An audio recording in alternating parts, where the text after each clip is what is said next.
Bonjour. Dans la plupart des vidéos que je fais où je raconte la vie des saints, j'ai une tendance, je le reconnais, à insister beaucoup sur l'explication de la souffrance. En réalité, il n'y a pas que la souffrance qui mène à la vie éternelle, même si, de fait, quand on est passé par certaines souffrances, on a souvent une certaine connaissance de son âme. Et donc, l'orgueil disparaît. La souffrance a souvent cet effet. Mais ce n'est pas le seul moyen. Il y a aussi l'amour, la délicatesse de Dieu. Et donc, il faudrait que j'insiste beaucoup plus, même si c'est beaucoup plus facile à expliquer, comment Dieu pratique sa pastorale sur nous aussi par l'amour. Et donc, on voit parfois des enfants en particulier qui subissent tous les traumatismes. Il y a même parfois des suicides d'enfants à cause du harcèlement. C'est une vraie douleur quand un enfant se suicide et que les adultes n'ont pas été conscients que, étant très fragile, étant différent des autres, il a servi de souffre-douleur aux autres de sa classe. On ne peut pas dans ces cas-là, évidemment, mettre en procès ceux qui l'ont persécuté et qui ne se rendaient pas compte de ce qu'il faisait. Et souvent, ceux qui ont persécuté et qui ont le souvenir ainsi de quelque chose comme la mort dans leur âme, et bien souvent, cela porte jusqu'à leur mort, jusqu'à leur jugement individuel, le remords de ce qu'ils ont fait. Je voudrais raconter l'histoire d'un saint orthodoxe qui est particulièrement émouvant. Il pourrait presque être déclaré le patron des enfants orphelins, mais aussi des enfants différents, mais aussi des enfants harcelés. Et pourtant, dans sa vie, il y a eu en permanence l'action de Dieu qui ne l'a pas abandonné. Il s'appelle Saint Jean le Causévite. On l'appelle aussi l'hésychaste roumain. Pourquoi ? Parce que sa vie entière, ensuite, quand il devint adulte, même s'il mourut très tôt, à l'âge de 47 ans, sa vie entière est une recherche de l'union à Dieu, l'union intime qu'on appelle l'hésychasme. L'hésychasme étant une forme de cellule intérieure où Dieu habite dans notre cœur et on peut le rejoindre par la prière intérieure.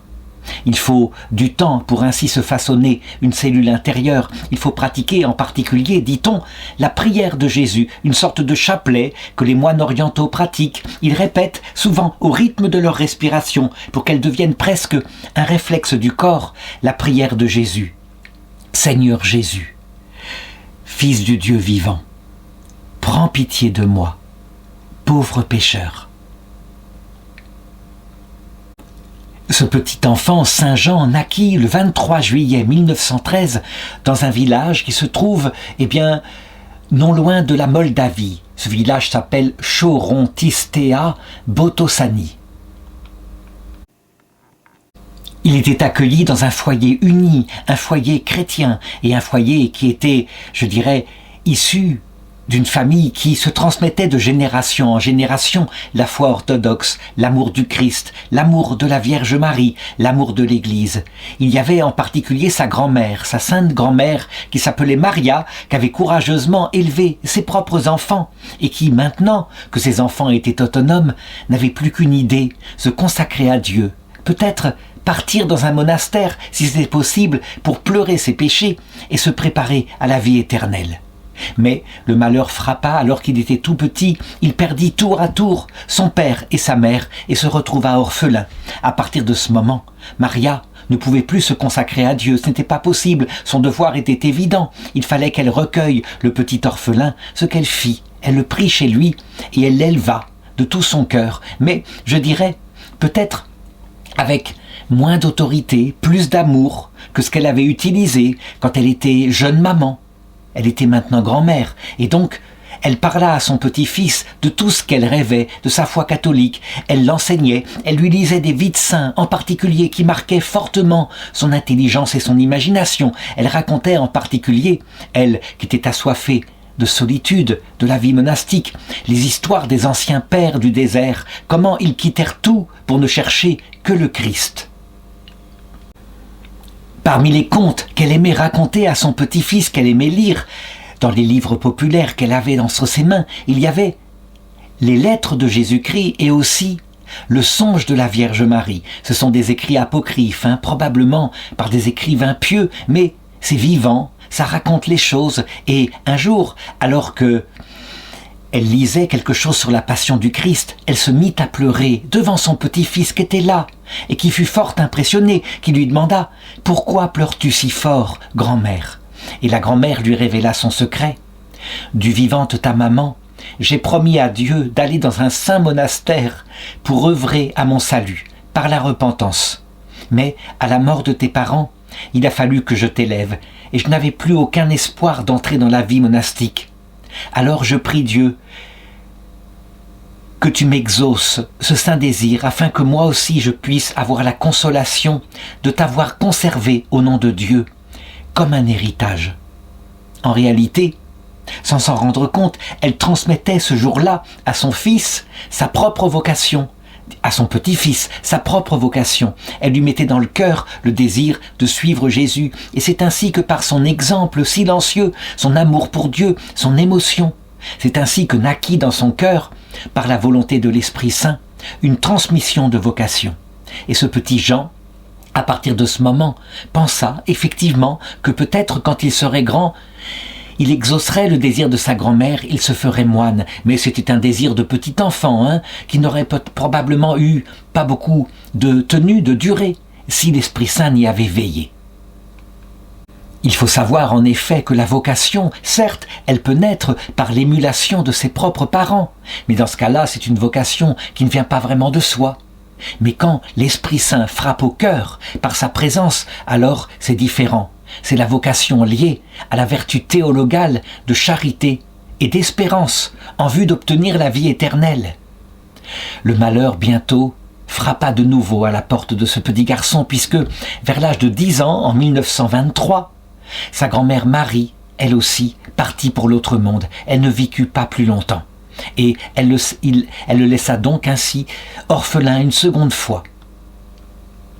Fort heureusement, elle avait d'autres fils qui étaient bien vivants, et un de ses oncles qui s'appelait Elias décida de prendre soin de lui, de l'éduquer. Mais c'était un oncle, qui n'avait pas la tendresse maternelle, qui était là et qui simplement pouvait compter sur lui. Il joua son rôle de père.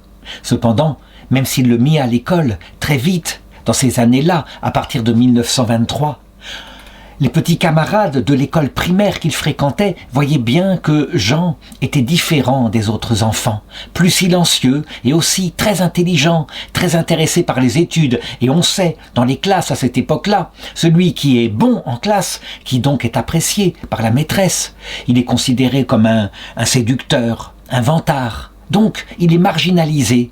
C'est souvent ainsi que les enfants fonctionnent. Il y a de la cruauté chez les enfants. Je me rappelle moi-même, quand j'avais à peu près cet âge-là, et que ma mère me conduisait au catéchisme, il y avait une petite fille qui était là, plus grosse que les autres. Je l'avais tout de suite remarqué, et je me souviens encore à quel point je me moquais d'elle avec les camarades. Et je l'ai dit, j'en ai encore le souvenir lancinant, et j'ai oublié qui elle était, mais c'était ainsi. Elle a quitté le catéchisme à un moment donné, évidemment, parce qu'elle était harcelée par ses camarades.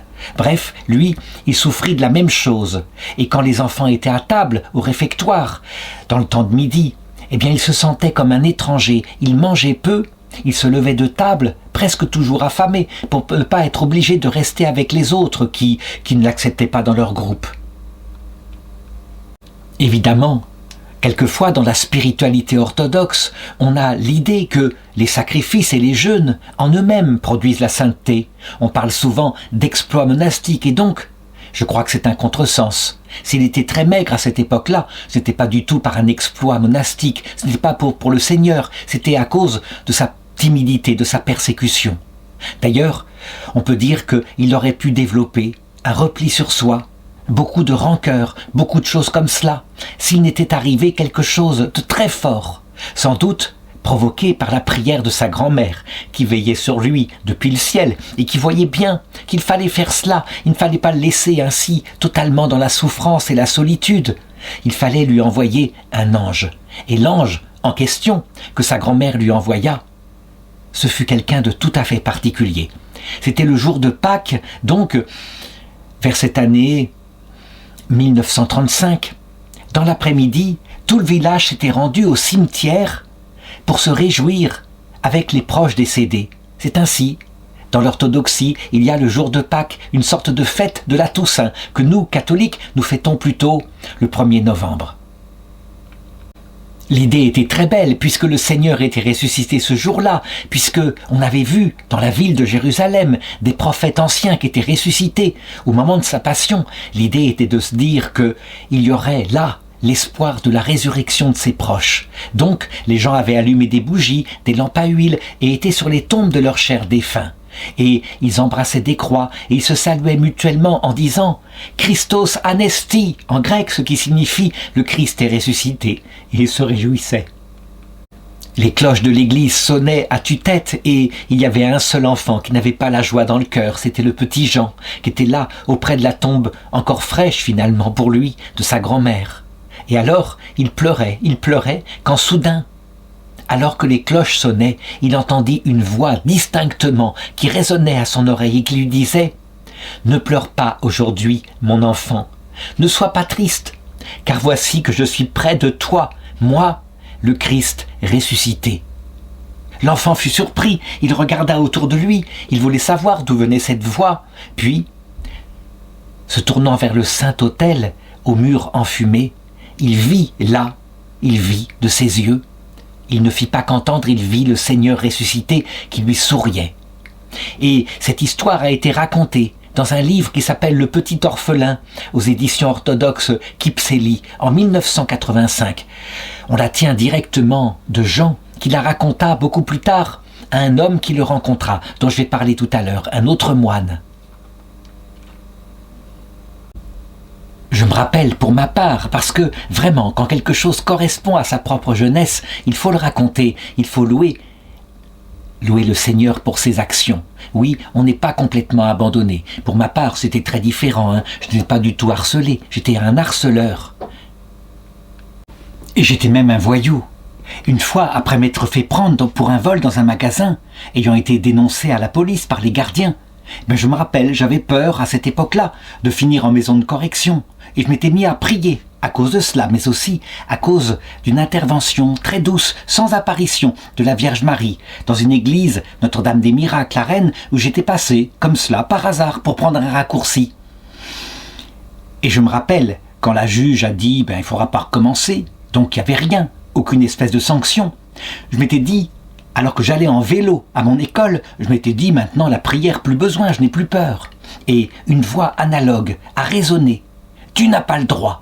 Une voix très ferme, que j'ai toujours attribuée à mon ange gardien, mais peut-être était-ce le Christ aussi, sauf que là, il utilisait l'autorité, et non pas comme pour lui, comme pour Jean, l'amour et la tendresse dont il avait tant besoin. On voit bien, dans notre vie, parfois, il y a des phénomènes comme ça, 1 ou 2 ou 3, au cours de toute une vie, qui montrent que, même si le ciel est discret, il ne nous abandonne pas complètement. Alors, il faut décrire tout de même ce qu'on appelle un phénomène mystique extraordinaire. Cette voix, elle n'est pas audible, je dirais, simplement extérieurement. Elle est audible extérieurement, mais elle pénètre dans l'âme. Elle pénètre par l'oreille, elle pénètre dans la tête. Donc, c'est à la fois intérieur et extérieur. C'est très fort. Et moi, je me rappelle, du coup, j'ai continué de prier. Et je suis resté chrétien. Ce qui est sûr, c'est que pour Jean, le sourire du Christ illumina toute sa vie. À partir de ce moment, c'était plus seulement vouloir suivre la volonté, le souvenir de sa grand-mère. C'était une vraie vocation. Il n'avait plus que le zèle pour Dieu et attendre la venue. Revoir le Christ, c'était fort, c'était très fort. On peut le dire, quand une vocation vient ainsi, plus que par le don du Saint-Esprit silencieux, mais par une vision sensible, accompagnée du Saint-Esprit, bien sûr, alors, je dirais, c'est ce qu'il y a de plus adapté à la nature humaine. En tout cas, dès qu'il le put, en 1933, à l'âge de 20 ans, alors il quitta son oncle et il entra dans la vie monastique. Il commença par faire un noviciat, il le faisait plein de zèle, et il faut imaginer la chose au début de sa vie monastique. Il était rempli du bonheur d'être maintenant dans sa sainte vocation. Il entra au monastère de Neamt, en Roumanie. Il y resta 3 ans. Et là, il apprit par un père maître des novices toutes les bases de la vie religieuse. Et il était là dans sa prière, toujours proche de sa grand-mère qui jamais ne l'abandonnait. C'est ainsi. Les chrétiens ne prient pas seulement Jésus, même si Jésus avait illuminé sa vie. Ils prient aussi tous ceux qui sont avec Jésus, les saints et les anges. Et parmi les saints, il y avait sa grand-mère qui ne l'abandonnait pas. En 1936, donc à l'âge de 23 ans, il fut tonsuré moine mineur. Ça veut dire, en fait, pour nous, latin, il fit ses vœux temporaires, c'est-à-dire qu'il s'engagea ainsi pour quelques années, pour voir si elle allait s'engager dans les vœux perpétuels. Ça correspond un peu, c'est pas tout à fait la même chose, mais on peut comprendre de cette façon-là. Et la même année, du coup, il obtint de son higoumène, de son père abbé, la possibilité de partir en pèlerinage avec d'autres jeunes frères en Terre Sainte. Et là, il put entrer dans la confrérie du monastère Saint-Savas. Le monastère Saint-Savas, c'est un monastère très ancien, en Palestine, fondé par un des premiers pères du désert, un père du désert très célèbre. Ce moine était né en 439 après Jésus-Christ, était mort en 531 et il avait instauré une forme de vie monastique telle qu'elle était pratiquée à l'époque avec beaucoup d'ascèse, une grande fidélité à la tradition. La tradition, il ne fallait pas en changer. Les règles avaient été suivies ainsi pendant donc 1500 ans, fidèlement. La tradition des moines de Saint-Sabas était de pratiquer l'ascèse, c'est-à-dire une très grande dureté par rapport à son propre corps pour que le corps n'entraîne pas vers le péché, mais de pratiquer aussi la vie mystique, donc l'hésychasme, la prière de Jésus, une prière perpétuelle faite de prosternation, comme prient les orientaux, de veille la nuit et de récitation, quelquefois 1000 fois, 2000 fois dans chaque journée de la prière de Jésus dont j'ai parlé tout à l'heure. Il trouva dans ce monastère quelque chose de plus grand, de plus absolu que dans le monastère roumain où il vivait, et donc le père abbé, l'higoumène de Saint-Sabas qui s'appelait Nicolas, lui administra un nouveau baptême. C'est étonnant, mais ce sont quelquefois des gens qui pratiquent le baptême par immersion, comme ça se faisait par Jean-Baptiste au Jourdain, alors que lui avait été baptisé en Roumanie par aspersion.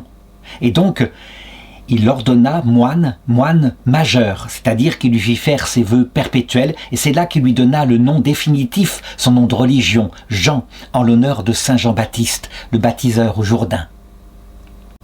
On cultivait dans ce monastère l'ascèse, mais aussi une vraie componction, c'est-à-dire un amour pour le Seigneur. Il fallait méditer sur sa passion et s'émouvoir d'elle. On ne pratique pas le chapelet comme le font les Occidentaux, mais ça revient au même. La prière de Jésus est accompagnée de ces méditations intérieures. Et donc on dit que là, Jean acquit le don des larmes. Ça veut dire qu'il s'émouvait dès qu'il réfléchissait à ce que Jésus avait vécu, un peu comme sa grand-mère.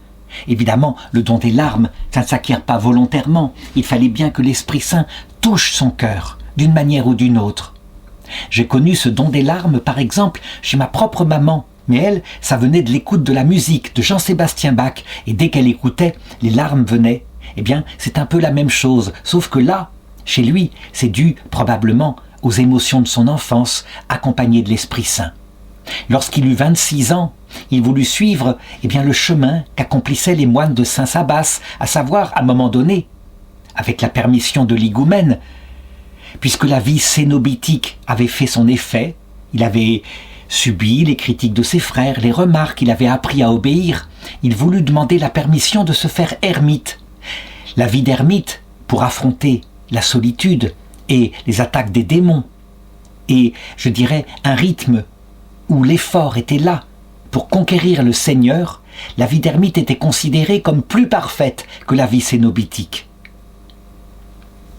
C'est ainsi qu'en 1939, il obtint la permission, avec un frère, de partir dans le désert du côté de Qumran, donc à l'endroit où on trouva les manuscrits de la mer Morte, un désert très sévère. Et là, ils s'installèrent dans une grotte qui était dans la montagne, la grotte de Kala Mona, située à 1 kilomètre du monastère Saint-Gérasime, en direction du Jourdain. On a de cette période-là une photo de lui, mais aussi un témoignage d'un vieux hiéromoine, c'est-à-dire d'un moine prêtre, qui s'appelait Petronios Tanaz, qui le rencontra. Il venait de la Skythe roumaine et il raconte à propos de sa rencontre avec Jean. J'ai rencontré Saint Jean personnellement en 1933, lorsqu'il était entré comme novice au monastère de Neamt en Moldavie. L'image de ce jeune homme de 20 ans, frêle, à l'apparence lumineuse, silencieux, humble, est restée vivante en ma mémoire. Après avoir embrassé la vie monastique, car c'était le nom qu'il avait reçu au baptême, le jeune Élie fut particulièrement impressionné par la vie des grands ascètes d'Égypte et de Palestine, et dans son cœur jeune et pur s'était allumé le désir inextinguible de suivre cette voie. Et donc, tourmenté par ce désir, il ne connut pas de repos avant d'être allé ainsi, avec permission de ce nigoumène roumain, pour aller dans le désert de Jordanie. Et il se rendit dans le désert, à Rouva, près du monastère de Choseva, dans la vallée du Jourdain. Il passa ainsi quelques années en ermitage, et on peut imaginer les combats qu'il eut. Il suffit de lire la vie de saint Antoine du désert, avec au début la grande joie de voir ces paysages magnifiques, le soleil, mais très vite, l'ennui, la solitude, les attaques des démons, les démons qui viennent aussi de sa propre psychologie. Je veux dire par là que les sens n'étant plus stimulés, voici que viennent à la mémoire les souvenirs des repas avec les moines, de la vie commune, mais aussi de la bonne nourriture. Et je dirais, ces fantasmes, ces idées tournent autour de la tête, ils peuvent se multiplier. Il y a souvent aussi l'acédie qui attaque. Le démon attaque par cette espèce d'overdose spirituelle, surtout vers midi, 3 heures de l'après-midi, lorsque le soleil est encore haut, que la journée est encore longue et qu'il faut tenir dans la prière de Jésus des heures et des heures avant que ne vienne la nuit. Beaucoup de moines, dans ce combat spirituel, finissent par arrêter. Ils retournent soit dans la vie cénobitique, parce que là au moins les sens sont un peu comblés, soit quelquefois dans le monde. Lui, il tint bon, ainsi. C'était sa vocation. Et un peu plus tard, en 1947, il avait maintenant 34 ans. Il était donc resté comme ermite de longues années. Il fut appelé par son père abbé afin d'être ordonné par le patriarche de Jérusalem. D'abord diacre, puis, la même année, il devint prêtre. Et comme le père abbé était très vieux, voici que les frères réunis en chapitre le désignèrent lui, qu'avait montré à quel point il était fidèle à la règle et qu'il allait très loin. Ils le désignèrent pour qu'il devienne l'igoumène au monastère roumain Saint-Jean-Baptiste du Jourdain. C'était une charge importante qui, évidemment, faisait beaucoup de responsabilités, qui occupait sa journée. Et lui qui n'aspirait qu'à la solitude et au Christ, eh bien, il la fit pendant 5 ans avec zèle. Il faut dire que souvent, les frères, eh bien, voulant eux-mêmes abaisser leurs prétentions, refusant les honneurs, souvent les frères déclinaient ce genre de charge. Lui, il le fit au service de ses frères, en se disant « Il ne peut pas y avoir d'amour du Christ s'il n'y a pas d'amour du prochain ». Et donc ainsi, jusque 1952, pendant 5 ans, il exerça son rôle d'abbé avant de présenter à ses frères en chapitre la demande. Il voulait retourner maintenant dans le désert pour se préparer à la venue du Seigneur. Il faut dire que sa santé s'était profondément dégradée. Il n'avait jamais eu une grande santé. Et là, peut-être à cause des jeûnes qu'il avait pratiqués, les rhumatismes dans son corps étaient de plus en plus douloureux. Les frères, unanimement, très tristes malgré tout de le perdre, tellement il était un bon higoumène, avec l'union entre, je dirais, le zèle pour Dieu. Il poussait ses frères pour qu'ils montent vers le haut, qu'ils se dépassent, mais aussi la miséricorde. Tenant le compte du rythme de chacun, eh bien ils acceptèrent, et c'est ainsi qu'il partit avec son subordonné qui s'appelait Yannikios pour la grotte Sainte-Anne de Choseva. Son nom de Saint Jean le Chosévite, ça vient de cette grotte où il se retira, où il passa les dernières années de sa vie. Et là, de nouveau, il endura la chaleur du jour, le froid de la nuit, et des douleurs de plus en plus fortes, les rhumatismes. Comment imaginer ces rhumatismes? Étaient-ils des rhumatismes articulaires aigus? Normalement, ils disparaissent avec le jeûne, mais c'était ainsi. Alors, les dernières années de sa vie, dans la douleur physique, il écrivit des poèmes. Il mettait ces poèmes en grec et il les traduisait ensuite en roumain pour ceux qui étaient de sa nationalité. Tous ces écrits étaient rédigés avec une grande humilité, une grande dévotion, au point que ceux qui les lisent sont frappés. On ne peut pas les lire sans avoir des larmes qui sont arrachées, c'est qu'il y mettait son cœur. Et il faut le remarquer, ce moine qui avait vu le sourire de Jésus quand il était enfant, ce moine n'avait jamais pu oublier. Et c'est ainsi. On se rappelle que sainte Bernadette, qui elle vit le sourire de la Vierge Marie à Lourdes, alors qu'elle était enfant, aurait bien voulu partir avec elle pour le ciel. C'est le témoignage universel de ceux qu'approche la mort et qu'ont la chance de voir ainsi leur apparaître le Christ sous forme d'un être de lumière, accompagné des saints et des anges.